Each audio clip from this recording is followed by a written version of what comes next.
The Dental Download podcast is your source for insight into dental school, conversations with dentists, specialists, and leaders in the industry. With new episodes every Monday morning, I'm your host, Haley Schultz. Let's get into this week's episode. Hello, everybody. Happy Monday. Welcome back to another episode of the Dental Download podcast. My name is Haley. I'm your host. I'm a D2 at University of Michigan's dental school, and today is going to be a solo episode, just me, and the topic is how to prepare for a practical. So I'll talk a little bit about the practicals that I have done so far, all of first year of dental school, and now in my D2 fall, we've had one so far, and then I'll go through my tips or things that I personally like to do before practicals, and maybe that'll give you some insight if you're approaching your first practical or two of dental school, or if you're pre-dental and wondering what practicals are all about.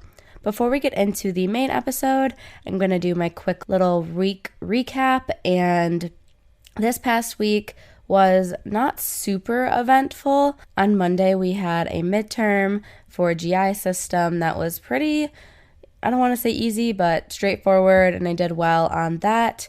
And then we had SimLab that afternoon. On Tuesday morning, I had my first radiology rotation of D2 fall, so this semester. And then I had a meeting for the Cosmetic Dental Society. We had a prosthodontist speak to us about cosmetic dentistry in general and also a lot of business management tips. And then right after that, I had quite a few members of Christian Dental Association over for just a little social bonfire. And I also recorded another podcast episode with a guest this week that is a D1 at University of Buffalo's dental school. So that'll be coming up in December. That's kind of where I'm booking out to, if you will, when I get new guests that want to be on the show or that I reach out to them. And then I also did a Zoom presentation for USNDA, so it's the undergrad version of Student National Dental Association, which was founded for minority dental students. And I presented to their chapter at Detroit Mercy over Zoom. And then today is Thursday when I'm recording this intro for you all, and I assisted on a pretty cool case. It was a same day onlay, so fortunately we do have the chance to do some same day pros treatments for patients if we work with one specific faculty at our school. So that just means that the patient showed up for the 8 a.m. appointment slot, the student dentist prepped the tooth for the onlay, and used the 3D scanner prime scan machine to take the scan, the impression of the tooth, and then used the prime scan to design the onlay. And then they went downstairs and milled it right in the school, right in-house. And then that took about 15 minutes to mill and about 5 to 10 more minutes to glaze. And then they brought it back up into the clinic, and that's when I jumped in for the 11 a.m. appointment, and I was the assistant just with the onlay delivery. So we did the etching and bonding, and since the material that was used, we needed to use Nexus to cement the onlay down, which is something I had used the week prior when I was assisting on an Emax crown delivery. So I was pretty familiar with that, and it was nice to know that something that I had used before and then seeing it again and actually knowing something about it is always rewarding when you feel like you're learning and remembering things. Tomorrow on Friday, we have our Dentures class as usual, which is every single Friday we have Dentures, and then we have Crown and Bridge Lab Monday, Wednesday. But we have in-person quizzes every Friday that we have class, so I was just preparing for that today. And then we're going to start setting teeth. We have our occlusal rims, maxillary and mandibular, which are just wax rims due that need to get signed off by our faculty. I think I'm going to get there a little early because I realized there's part of mine I didn't do right. I didn't fill the master cast with wax all the way down to the depth of the vestibule. Mine kind of are just like plopped right on top of there when they should be more like cohesive and full looking. So I'm going to have to go in early to add some wax tomorrow, and then we'll be setting teeth during that class period. And once that's over, I'm headed to the Detroit airport, and I'm flying to Irvine, California for the weekend. So the weekend before you're listening to this, with an event with Pacific Dental Services. They're hosting a CAD/CAM workshop and invited myself, my roommate, and a few other dental students from around the country to go there, and they're hosting us and paid for the trip and everything. Just a one-day event on Saturday, and then we'll fly back on Sunday morning. And that's pretty much everything for that previous week before you're listening to this episode. So we'll get into the main episode, my tips and tricks and recaps of what practicals are like in dental school.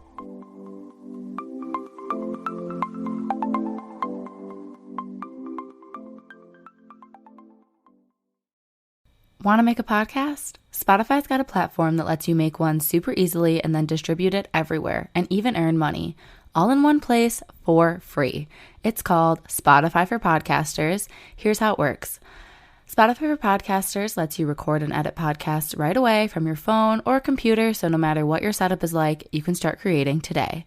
Then you can distribute your podcast to Spotify, but also everywhere else podcasts are heard.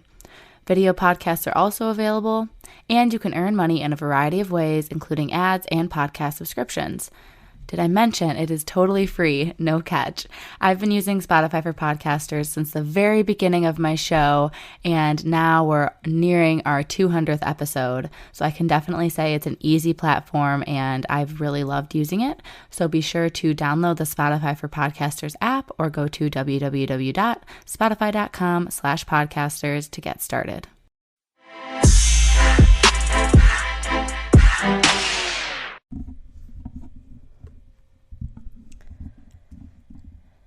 So I think before we get to tips and everything for practicals, I just wanted to share with you all what kind of practicals we've had at my dental school. So first year, we really just do preps and restorations. And then D2 year, we just do crowns, bridges, and dentures. We don't do any more preps for like cavity preps. And first year, we had practicals for every single class of preps, so class 1, class 2, class 3, class 4, class 5. The order that we learned it in, though, was class 1, which is just the occlusal filling, and then we did the class 3s, which are just like tiny little oval or cube size ones, and then we did the following semester, we had class 4s, class 5s, and then finished off with class 2s because those tend to be the hardest. That would essentially be like a MO or a DO, so something that's going to be interproximal and occlusal. And for all of those, we did both composite and amalgam. We didn't have practicals on composite and amalgam for every type of restoration, but we had one amalgam practical, and then all of the other ones, class 1 through class 5, we had to restore with composite. And then D2 year, so far, being that it's early October, so over the month of September, we had a practical for dentures and a practical for crown preps. So for dentures, we had to do a maxillary custom tray, and then for crown preps, we had to do a gold crown prep for 14 and 30. And when it comes to crown preps, the materials that you're going to be using for the actual crown restoration determines how you're prepping the margin of the tooth. So we knew it was gold, so that determined how much of kind of a inclined slope you give the margin versus making it more like of a flat corner. Is the best way I can explain it over a podcast. And then right now in lab, what we're working on and will have practicals on is crown preps of just different teeth, 3 and 13, but we're preparing them to be EMAX and porcelain fused to metal, PFM. So there's, again, 2 different types of preps that you'd be doing. They're just slight variations. You're still using similar burrs, but you might switch from a bigger size to a smaller size or something. So we're working on that right now for our next practical, and then our following 2 practicals for D2 fall for crowns is going to be a crown prep and then a provisional for 30, and then our final practical is going to be a crown prep and a provisional for 13. Provisionals are your temporary crowns, so that's what you would create or fabricate the day that you have the patient come in for a crown prep, so you can send them home with something so they don't have this shrunken down tooth in their smile and they can still eat and talk and aesthetically look okay until the permanent crown, the final crown, is sent back to you from the lab. Kind of like I was talking about in the intro, you might hear of some private practices saying same day crowns. That just means you're going to get the permanent final crown the same day that they do the preparation versus putting on a temporary and then bringing you back in about 2 weeks. So that's some info for crowns, and that is kind of a breakdown of all the practicals that we've done. It might not seem like much over D1 year, but it takes a while. I would say on average they give us, like 2 weeks to do project sheets for different teeth for a certain type of preparation, and then the third week you would have your practical is usually how they're spaced out. So that just is the way it worked out. Like I said, doing amalgam and composite and doing the different classifications of cavity preps. And then for crowns, it was kind of the same thing. I think we had a little bit more time though than that even. Let me look at my monthly calendar really quick so I can be accurate for you all. So we started lab on September 1st, it looks like. And then, so we had 1, 2, 3, 4, 5, 6, 7 sessions, and then we had a practical. I don't know if it's going to be the exact same amount of class sessions before our next practical, but that does seem pretty realistic, being maybe like 5, 6, 7 sessions before a practical. But let's get into how I prepare for a practical. That can give you some ideas of things that might be helpful for yourself depending on what works for you. So I kind of broke it down into weeks ahead, the week of, and the day of. So weeks ahead, I would just make sure you're familiarizing yourself with the rubric. I think that's most important. I'm assuming most schools grade off of a consistent criteria in the format of a rubric. So make sure you understand how you're going to be graded and what criteria they're looking for each aspect of your preparation or each aspect of your restoration. So if it's a totally new skill, like you're a D1 and you've never done, or even me as a D2, like I'd never done a crown prep before. So if you're starting a totally new skill, I would say pick one element of the rubric and focus on that, and then go and do another prep and focus on the following element once you feel like you got the first thing down. For example, you might have trouble that your isthmus gets too wide when you're doing a class 1 prep. So you might also have problems that your walls aren't converging and diverging in the right place. You might have a problem with how wide your dovetail is. So those might be like 3 things, and every time you're trying to fix all of them and nothing's really getting that much better, or you fix one thing and something else seems to get worse. All totally normal with practicing to perform in a practical. But I would just say pick one thing. So this time I'm just going to focus on my isthmus, and whatever else happens, happens. And you might have to do it once or twice or something, but you should get a good feel for exactly how you're going to start, how you're going to hold your burr, what order you're going to do everything in, that you're going to feel comfortable with that one element. And then I would just say pick another part of the rubric, focus on that. So just kind of pick something, focus on that, and then you can combine it all and continue your extra practice and extra refinement. That works best for me and makes it a little less overwhelming when there's so many things that they're looking for in the grading criteria. I would start to time yourself closer, like maybe 1 week away from the practical, just so you're aware of how long it takes you to complete something. I'm not sure if every dental school has timed practicals, but I would imagine, since you have to share the sim lab with other students like D1s or D2s, so you can't be in there forever. But for us, I think we usually have about an hour and 15 minutes or something, or 45 minutes, I'm kind of blanking, to do like one element of a practical, and there's usually 2 parts. Like for example, we had the 2 crown preps for this past practical, and I think we had 2 hours and 45 minutes. Okay, so that's a lot longer than I just said, but 2 hours and 45 minutes total. So you would divide that by 2, and that's how long you could spend on each crown prep. But I think it's good to start timing yourself so that you know you can go into practical day and not be nervous about timing at all, because you've practiced and you know it takes you 55 minutes to do this and 35 minutes to do that, or maybe your times are longer. You don't have to feel insecure about that as long as you're within the time range that you know you're going to be given. In addition to that, though, timing yourself is important clinically for your future. When you're going to be working on real patients, you do want to be speedy as much as you can. You want to perform well, but the better, generally speaking, if you're going to be working on patients. They want to get in and out of the dentist as quickly as possible while still getting quality care. So don't sacrifice your quality, but you will get faster with more repetition. Another thing I would say is to get all of your projects done that aren't in your practical tooth so you can focus on the actual assessment tooth skills. So that might not make sense depending on how your dental school does it or where you are in your pre-dental journey. But basically, I mentioned we had those 7 sessions and then we had a practical.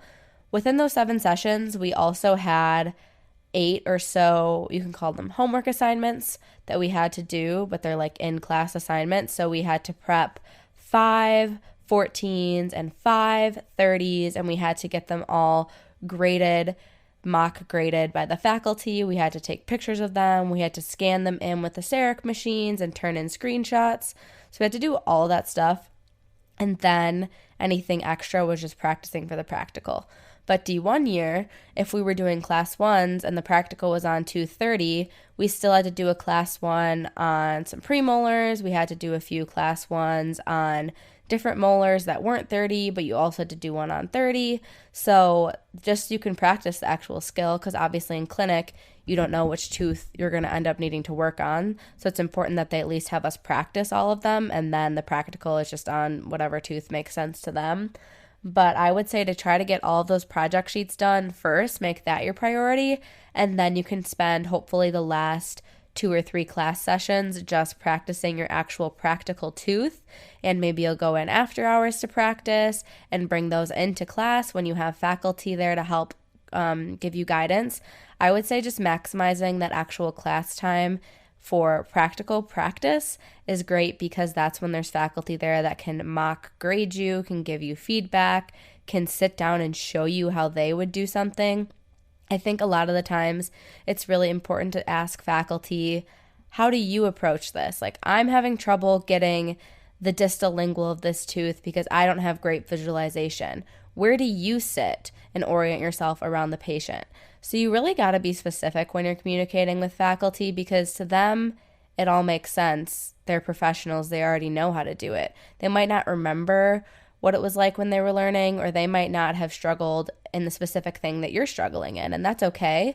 But they're not going to know your questions if you don't ask your questions. They'll probably be able to help you, but you have to kind of recognize where you're struggling and then be able to communicate that with faculty or with upperclassmen that are going to be able to help you and share their knowledge and the things that work for them. I do just want to caution you or encourage you that what works for one upperclassman or what works for one faculty or one of your peer students might not work for you, and that's okay. But the more people you talk to in your class that are upperclassmen or faculty, it will be really helpful, and eventually you're going to figure out what works best for you technique-wise. And again, I think that's something important to do even the first week or so that you're starting a new type of prep or restoration, so that you can spend still time close to the actual practical knowing your technique already. You don't want to be changing your technique up the week that the practical is happening, if possible. Definitely something you'd like to avoid. And my last tip for weeks out from the practical, again, this is like something that I think is important because it would be stressful if you're just learning this the week of, and that is how to troubleshoot. So in this, I mean, mistakes are actually good. It's great to mess something up majorly in SimLab, because one, it's SimLab, it's not even a real patient, so you don't have to feel bad about anything. It's just a plastic tooth. But also, when you make a mistake in SimLab, you have to come back from that mistake. You have to fix it, try to make the prep or restoration as good as it can be, given whatever you messed up on, or if something crazy happens when you're setting up your typodont, or when you're just finished everything and then part of the amalgam pops out or something. So having those things happen during practice sessions is actually good because you'll learn how to not be frazzled. You'll learn how to work through it, whether that's just using your own brain and figuring it out, whether that's asking your classmate next to you, or whether that's pulling over faculty and saying, oh no, this happened. How can I fix it? And if you feel like your practicing has been totally fine and you're approaching that 1 week out mark from a practical and you haven't actually felt like you had to troubleshoot much, it's all been going eerily smooth, I would just say, and for anyone, even if you have had run into a lot of issues, I would tell everyone, ask your professors what commonly goes wrong on practical day. What are some of the biggest mistakes you see made? How can I avoid it? And what do I do if it happens? Because again, this is going to make you go into actual practical day not as nervous, not as stressed, because you kind of feel like no matter what happens, I'm going to get through it. I know how to deal with issues. I know that if this one part of the grading criteria gets super messed up, I can at least focus on these aspects and I could still pass. Or if this happens, I know that I can restart and have enough time to still finish. And again, that's going to help you feel a lot less nervous on practical day. So next, I wanted to talk about some stuff to do or not to do the week of the practical. To me, I think it's important not to burn yourself out. Usually I feel like our practicals are on Wednesdays for some reason. So for example, if you want to practice over the weekend once or twice, or you want to come in on Monday or Tuesday, that's all fine. But I would say don't practice Friday, Saturday, Sunday, Monday, and Tuesday, unless that's really what works best for you. But for me, that would not work. That would burn me out and make me not as fresh when it comes into practical day. However, I also think that it's helpful, which is my next tip, is the night before or the afternoon before. I would say like not day of. So either like Tuesday morning or Tuesday night or something if the practical is on Wednesday. Go into SimLab if you guys are allowed to do extra practice. I assume pretty much every school is. Go into SimLab and do a mock practical for yourself.